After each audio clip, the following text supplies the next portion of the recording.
RG Kar medical college रे आंदोलनरत doctor को भेटुछंती मुख्यमंत्री ममता बनर्जी सदाशलक आपन को नहीं जाउछु सब काज আমরা শুরু করে দিয়েছি এবং করব। আমি সব হসপিটালে রোগী কল্যাণ সমিতিতে আমি কোন প্রত্যেকটা একদম রাজ্য থেকে শুরু করে সব মেডিকেল কলেজ এবং মাল্টি সুপার হসপিটাল যত রোগী কল্যাণ সমিতি আছে আমি প্রিন্সিপালদের চেয়ারম্যান করব এবং তাতে জুনিয়র ডাক্তারও মেম্বার থাকবে, সিনিয়র ডাক্তারও থাকবে, নার্সও থাকবে, একজন পাবলিক রিপ্রেজেন্টেটিভ থাকবে এবং পুলিশ থাকবে। এই সিদ্ধান্ত আমি নিয়েছি। আপনাদের আরজিকর মেডিকেল কলেজেরও আমি রোগী কল্যাণ সমিতি ভেঙে দিলাম এবং সব মেডিকেল কলেজের আমি রোগী কল্যাণ সমিতি ভেঙে দিলাম। আমি নতুন করে এটা তৈরি করব এবং আপনাদের আমি বলতে পারি বাদবাকি আপনাদের যে ডিমান্ড আছে আপনারা আমাকে বলেছেন যদি সত্যি কেউ দোষী হয় দোষীরা শাস্তি পাবে। দোষীরা কেউ আমার বন্ধু নয়, দোষীরা কেউ আমার শত্রুও নয়। আর আপনারা যারা ভাবছেন কেউ আমার বন্ধু, আমি তাদের চিনি না, আমি তাদের চিনি না, আমি তাদের জানি না এবং আমাদের সাথে কোনো সম্পর্ক নেই। তারা এসছেন প্রসেসের মাধ্যমে, এই প্রসেস ফাইনাল হয়ে আমার কাছে আসে এবং তাই মাত্র 1 মাসের মধ্যে যারা এসছে তাদের কথা সাথে মার্ডারের সাথে দুর্নীতির সাথে যুক্ত থাকে আমি নিশ্চয়ই সাধ্যমতো চেষ্টা করব কথা বলে অ্যাকশন নেবার। আমি আবার আপনাদের কাছে বিনীত অনুরোধ করব যে আপনারা নিজেদের মধ্যে কথা বলুন, কথা বলে সিদ্ধান্ত নিন এবং আপনারা কাজে ফিরুন। আপনারা আমার ভাই বোন, এটুকু জেনে রাখবেন আপনাদের জন্য সিম্প্যাথি। আমি কোনো অ্যাকশন নেব না, আমি ইউপি পুলিশ নই। ওরা এসমা জারি করেছিল, ওরা 6 মাস মনে রাখবেন স্ট্রাইক র্যালি বন্ধ করে দিয়েছিল। আমি এসব করব না। আপনারা নিশ্চিন্ত থাকুন, কোনো ডাক্তারের বিরুদ্ধে, কোনো কারো বিরুদ্ধে কোনো অ্যাকশন নেবার আমি বিরুদ্ধে। আমি জানি আপনারা অনেক কাজ করেন, মহৎ কাজ করেন। আপনাদের ছাড়া সিনিয়ররা যেটা কিডনি ডিপার্টমেন্টে মারা গেছে ক্যাথলেটও চেঞ্জ করতে পারে না, ক্যাথেটার চেঞ্জ করতে পারে না। সেই জন্য আপনাদের আমাদের প্রয়োজন। আমি আপনাদের বলবো আপনারা ভেবে চিন্তে সিদ্ধান্ত নিন।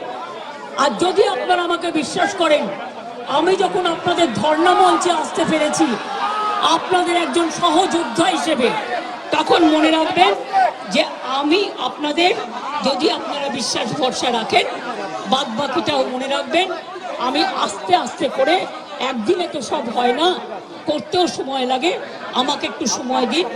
আমি নিশ্চয়ই সাধ্যমতো চেষ্টা করব। আমি দুর্নীতির কোনো একটা টেন্ডার কেস আজ পর্যন্ত আমার কাছে আসেনি। কোন রোগী কল্যাণ সমিতি কি কাজ করে এটা আমি জানি না, এগুলো আমার আন্ডারে আসে না। তাও বলি, যদি আপনাদের কোনো কমপ্লেন থাকে, কমপ্লেনের ভিত্তিতে নিশ্চয়ই আমরা তদন্ত করব। এমনিতে বিনা কারণে কাউকে সাজা দেওয়া যায় না। তদন্তে যদি প্রমাণিত হয় আমি নিশ্চয়ই সাজা দেব। আর একটা কথা, সুপ্রিম কোর্টে কেস চলছে, মনে রাখবেন 17 তারিখেও ডেট আছে। আমি চাই না আপনাদের কোনো ক্ষতি হোক। আপনাদের দিদি হিসেবে আপনাদের কাছে আমি অনুরোধ করতে এসেছি।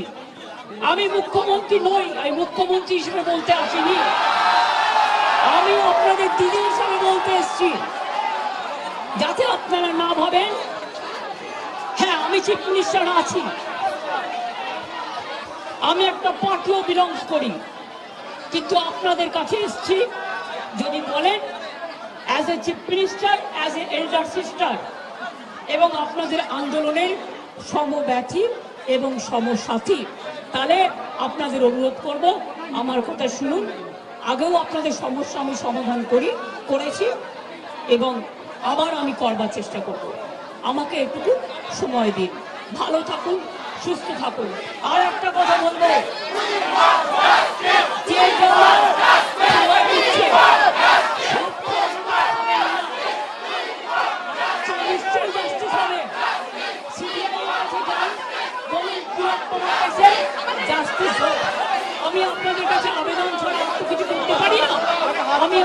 জোর করতে পারি না। আমি আপনাদের কাছে আবেদন করে গেলাম, যদি আপনারা মনে করেন আপনাদের ধর্ণা মঞ্চে আসার ফলেও, আমি 26 দিন অনশন করেছিলাম, মনে রাখবেন, সিপিএম গভর্নমেন্ট ছিল পাওয়ারে, একদিনের জন্য কেউ আমাকে কথা বলতে আসেননি। কিন্তু তা সত্ত্বেও আমি এসেছি, তার কারণ আমি মনে করি আপনাদের কাছে আসা মানে এটা নিজেকে ছোট করা নয়, এটা নিজেকে বড় করা। তাই আপনাদের আবার আবেদন করব, আপনারা বসুন, আপনারা আলোচনা করুন, পরে সিদ্ধান্ত নিন। আমার এটা লাস্ট চেষ্টা আপনাদের জন্য করে গেলাম।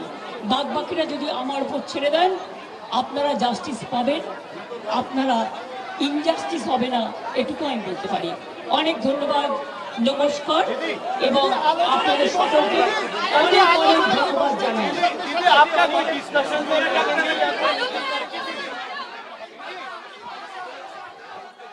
शांतिपूर्ण प्रदर्शन आपण मानक अधिकार एक कथा कहिसेंती मुख्यमंत्री ममता बनर्जी डाक्तर आंदोलन जी डाक्तर माने रहिसेंती तांको सहित भेटिसेंती तांको सहित कथा होइसेंती एवं एठिकु मुख्यमंत्री नुहे आपणक दीदी रूपे आसीछि बोली कहिसेंती ममता बनर्जी। न्याय दाबी रे प्रदर्शन करुछंती डाक्तर। दीर्घ दिन धरी ये आंदोलन आम देखी आसुछु एवं दोषी को छड़ा जीवनी निश्चित दंड मिलिबो ए प्रकार प्रतिश्रुति देइछंती ममता बनर्जी।